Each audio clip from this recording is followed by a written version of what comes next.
Un carrefour de civilisation et de culture qui s'entrechoquent. Le Haut Moyen-Âge est une période de mouvement.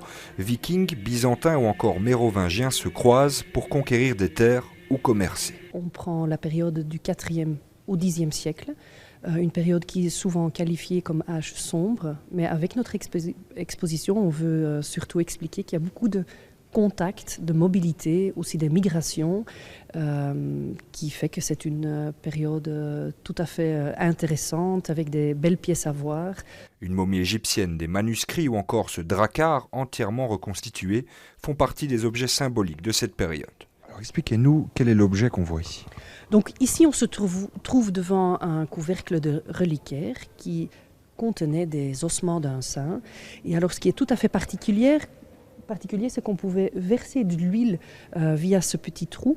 Et alors l'huile, à la fin, en bas du sarcophage, pouvait être récupérée. Et alors le pèlerin pouvait amener avec lui de l'huile sacrée. Contrairement aux croyances d'une période sombre, le Haut Moyen-Âge est en réalité une période riche d'échanges, de contacts entre les peuples, une découverte pour le public présent. C'est une période fascinante parce que on se rend compte que c'est à peu près à ce moment-là qu'une bonne partie de nos cultures contemporaines trouve leurs racines.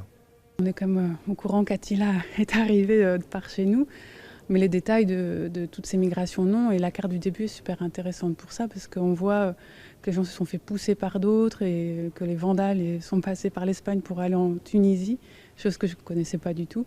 Donc ça, c'était sympa à voir. Ce voyage à travers le Moyen-Âge est à découvrir jusqu'au 3 mars 2020 prochain.